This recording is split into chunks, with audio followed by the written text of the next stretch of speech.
अस्सलाम वालेकुम क्लास, कैसे हैं आप लोग? खैरियत से हैं?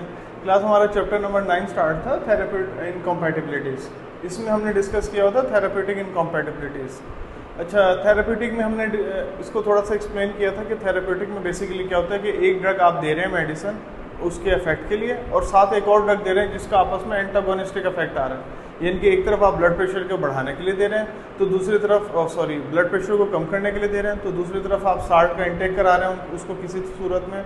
तो क्या हो रहा है कि वो आपस में दोनों का आपस में थेरेपेटिक इनकम्पैटिबिलिटीज़ हो रही हैं, यानी कि वो थेरेपेटिकली आपस में एडजस्टेबल नहीं है। थेरेपेटिक को हम एक और वर्ड भी कहते हैं फार्माकोलॉजिकल इफेक्ट। ठीक हो गया? अच्छा, नेक्स्ट हमारे पास ये था कि हमारे पास ना इसके कुछ रह गए थे पॉइंट्स कि इसमें हमारे पास कुछ चीज़ें और भी हैं जो मेंशन होती हैं। एक तो एक्सेसिव डोज था, ठीक है, एक डेली डोज था, इसके अलावा एक अंडर डोज था, एक ओवर डोज था। अच्छा, नेक्स्ट हमारे पास जो आज इसमें आ रहा है वो है incorrect dose. Incorrect drug basically क्या होगी कि एक तो सबसे पहले ये है ट्रेडमार्क एरर है। ट्रेडमार्क एरर किस तरीके से, कुछ मेडिसिन ऐसी होती हैं जिनके ऊपर ब्लू कलर की लेबलिंग होती है। अब वो जब लड़का निकाल के ला रहा होता है फार्मेसी पे या कोई डिस्पेंस आप कर रहा होता है कंपाउंडिंग के दौरान, तो वो सेम कलर देख के वो जल्दी में उठा लाता है और वो मिस्टेकनली साल्ट इनटेक जो है वो गलत हो जाता है। तो इसमें बेसिकली कौन सा एरर आ रहा है? ट्रेडमार्क एरर आ रहा है, यानी कि सिमिलर ड्रग होगी, लुक लाइक सेम होगी, लेकिन उनके इफेक्ट डिफरेंट होंगे।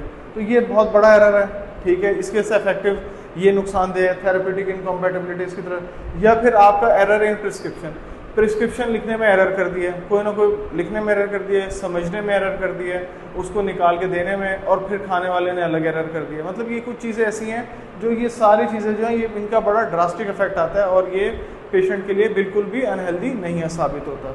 अच्छा, नेक्स्ट इसमें हमारे पास है wrong dose error.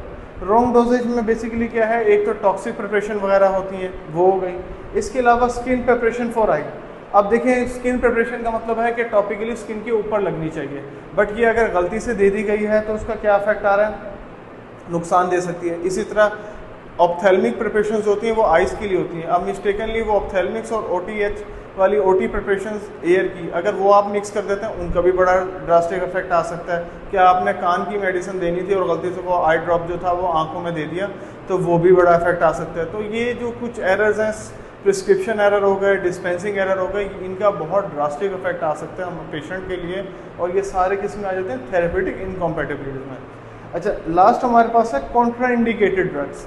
Contraindicated drugs क्या हो सकती है? कॉन्ट्राइंडिकेशन का मतलब ये है कि एक पेशेंट अगर एक मेडिसिन यूज़ कर रहा है, वो उससे सेटिस्फाई था, या अगर उसने नेक्स्ट टाइम नहीं बताया है, या वो हो सकता है वो एलर्जी कर जाए। कुछ लोगों से सिप्रोक्सिन एलर्जी कर जाती है, सिप्रोफ्लॉक्सासिन में कोई सॉल्ट है, ऑगमेंटन का कोई सॉल्ट है, स्टमक डिस्टर्ब कर देता है। मतलब कुछ इस तरीके के सॉल्ट हैं लोगों में जो कॉन्ट्राइंडिकेशन करते हैं। इनके पेशेंट को पता नहीं होता, prescription call for a drug which is allergic, यानी कि पेशेंट के लिए वो एलर्जी का बाइस बन सकती है।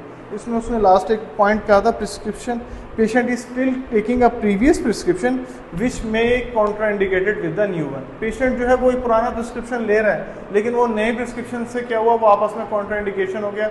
होता ये है कि एक प्रिस्क्रिप्शन में बिलफर्ज अगर 5 दवाइयाँ ना, तो डॉक्टर 2 चेंज कर देता है। अब वो 5 में से जब वो 2 चेंज करता है, वो पेशेंट उस पर एडजस्ट हो रहा होता है, और 2 जब चेंज होती हैं तो उनका कॉन्ट्राइंडिकेटेड इफेक्ट पेशेंट को सर्वाइव करना पड़ सकता है। तो ये कुछ हमारे पास एरर्स हैं जिनको हमने दूर करना है ताकि हमारी जो है थेरेपेटिक इनकम्पैटिबिलिटीज़ को बेहतर किया जा सके। इसके अलावा इसकी कुछ करेक्शंस हैं, वो इंशाल्लाह हम नेक्स्ट लेक्चर में डिस्कस करेंगे कि भाई हम किस तरीके से अपने इन प्रिवेंटिव मेजर्स की तरफ जा सकते हैं।